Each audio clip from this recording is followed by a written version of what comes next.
Hundreds of people in Mexico are infected with a mysterious illness. At least 20 have already died. Canadian scientists are joining the rush to identify the virus.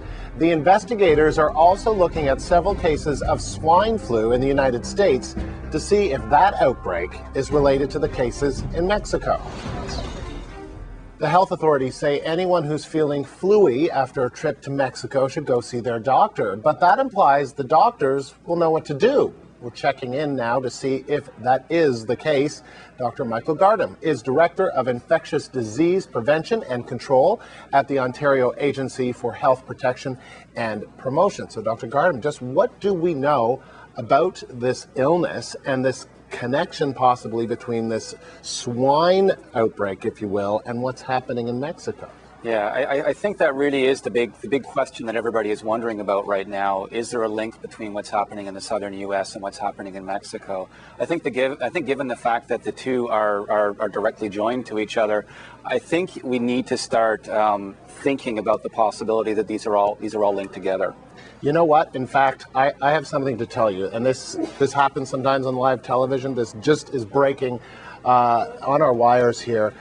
And it comes from the health minister in Mexico, Jose Angel Cordova, who has said an outbreak of flu deaths in Mexico in recent days was caused by swine flu. It's a virus that mutated from pigs and then at some point was transmitted to humans. This according to Mexican television that's coming through to us via Reuters. So now that we know that, what do you think?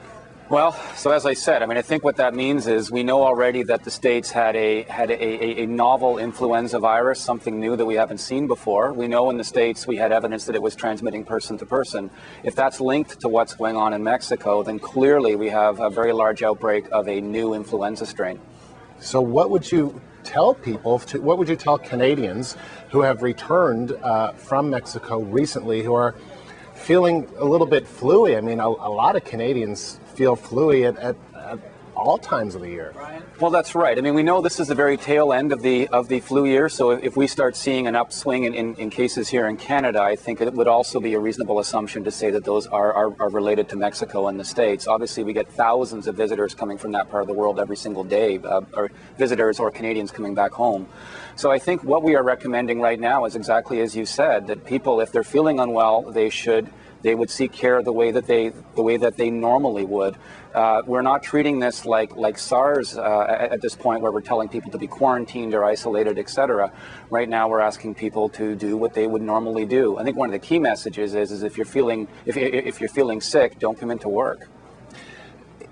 Are there precautions though that you think that people should take? I mean, if people are, walking around and they're going into their doctor's offices, why would it be that you wouldn't be treating this like SARS right now? You don't have the same kind of concerns that people had around SARS?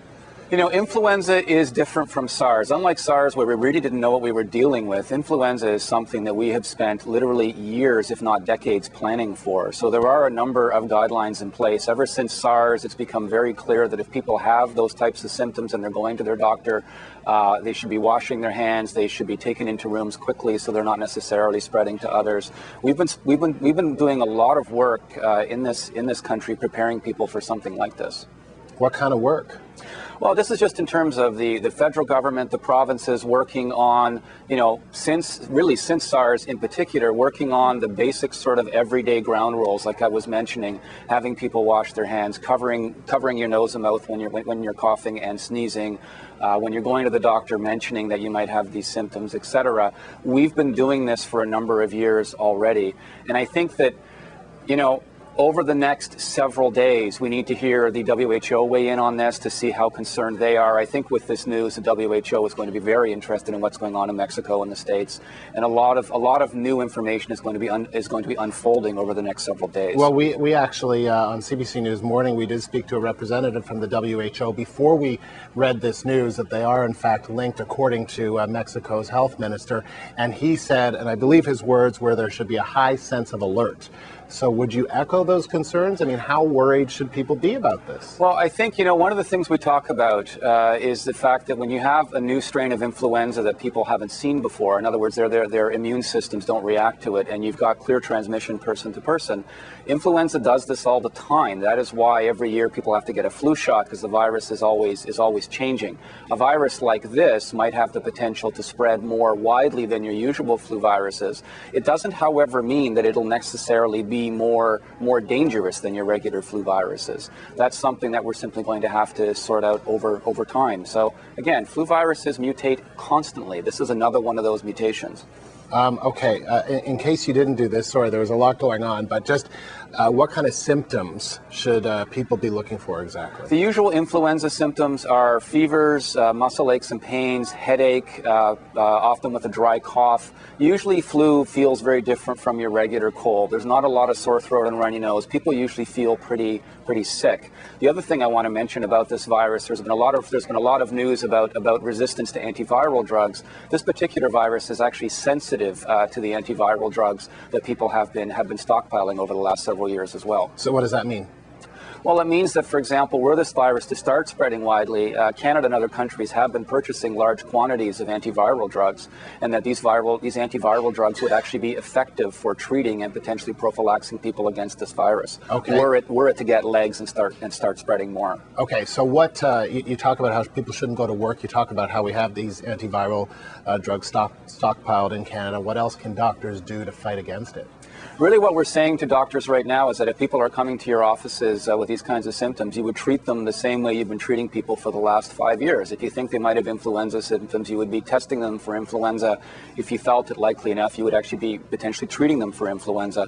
There isn't any specific guidelines beyond that at this stage. We have to understand that this news broke only about 4 days ago, so we are learning information daily as this goes on, and I have no doubt by the end of the weekend we'll have much more information to talk about. When we've been talking in the past a lot about avian flu, and when there have been cases of that in British Columbia and other places, there's been a wide cull.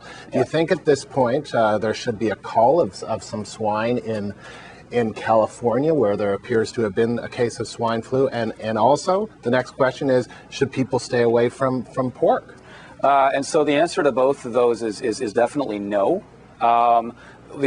Influenza viruses typically come from birds. They may come from pigs as well. But once you've got a virus which has mutated to be able to go person to person easily, that connection to pigs and birds really doesn't matter anymore. And then the second thing is, in terms of pork, we have no evidence that we have widespread influenza activity in any pork industries anywhere. So there really is no issue there. The issue here is that you've got a virus which originally came from birds and from pigs, which has now mutated to be able to spread person to person. Dr. Gardam, good of you to come in and clear all of this up for us. Appreciate it. You're welcome.